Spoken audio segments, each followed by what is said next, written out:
szépen! Kedves egybegyűltek! Nem olyan régen álmodni sem mertük, hogy Pécelen valaha rovástáblát fogunk állítani. Eszembe jut az első kettős keresztállításunk. Micsoda vitát indított el a helyi képviselőtestületben. Azóta, hála Istennek, azok az emberek nincsenek a politika színterén, újak jöttek, kiknek szerencsére fontos nemzeti érzelmünk, történelmi múltunk és értékeink ápolása. Tetteikkel már többször be is bizonyították ezt. Utoljára akkor, amikor az ÁZA Kft. A Nemzeti Gyásznapunkra tette a lomtalanítás napját.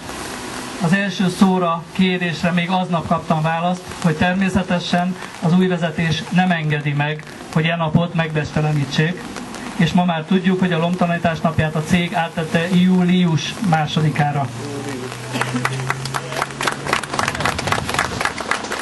Engedjék meg, hogy itt nyilvánosság előtt is köszönetet mondjak a gyors segítségért polgármester úrunknak. És egyben megkérem őt, hogy mondjon egy pár szót.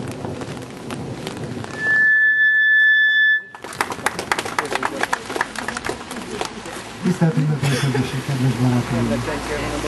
Örömmel töltött el a meghívásokat, hisz egy olyan rendezvényen lehetek jelen, ami én azt gondolom, hogy mint magyar embernek legalább annyira fontos, mint nektek. Érdekes jelenség volt, amikor a városban ugye hírek jelent a rovástáblák felállításának. Többen megkerestek, és óva intetek attól, hogy ebben így belefolyjak, mert hogy én ezzel azonosulok a Jobbikkal. Én szerencsésnek mondhatom magam, illetve az egész képviselőtestületek szinte, hisz mi függetlenek vagyunk.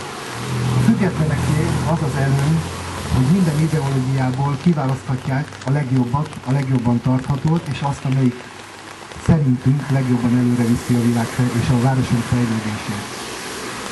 Van egy nagyon régi mondás, hogy aki a múltját nem becsüli, az a jövőjét nem érdemel.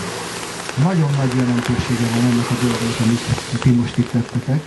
Nagyon nagy jelentősége van annak a hagyományápolásnak, amely tulajdonképpen megmagyarázza, megtanítja a gyermekeinknek azt, hogy mi a valóságos jövő, hisz én magam 54 éves lévén az életem szerint mondhatni hazugságban éltem meg.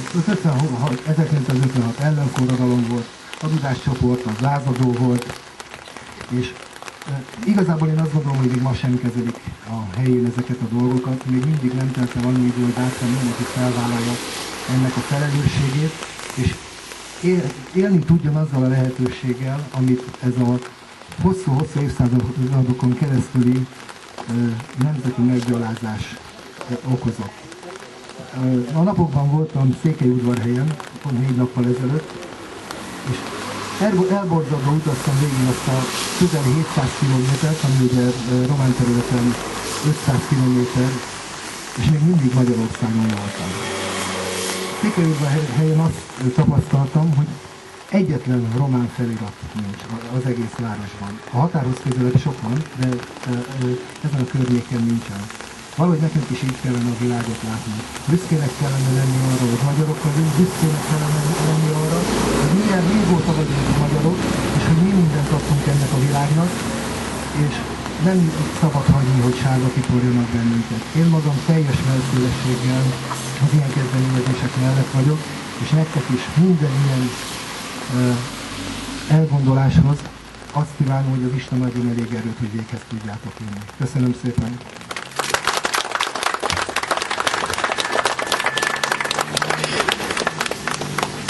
Köszönjük a bátorító szavakat! Kedves barátaim, kedves vendégek! Vége fele járunk az avatásnak. Nincs más hátra már csak, hogy megköszönjem mindazok segítségét, akik részt vettek abban, hogy Pécel városának rovás helységnévtáblája legyen. Először is azoknak, akik anyagilag támogatták az ötletet, mivel pénz nélkül el se tudtuk volna kezdeni ezt a dolgot. Másodszorban, akik szellemi és fizikai munkájukkal segítettek minket. Köszönet azoknak, akik az oszlopokat és azok felállításához szükséges betont adományozták. És köszönet mindenkinek, akik bíztak bennünk, hogy tervünket meg fogjuk valósítani. Ígérem, nem ez lesz a Péceli Jobbik Alapszervezet utolsó munkája, van még ötletünk a tarsolyunkban. És itt szeretném ünnepélyesen átadni Pécselváros összes lakójának ezt a táblát, hogy hazafele jövet mindenkinek eszébe jusson, ha elhalad a tábla mellett, hogy a magyar népnek szemben a környékünkben élő népekkel milyen régi a kultúrája. Megkérem kedves vendégeimet, hogy leplezzék le a táblát.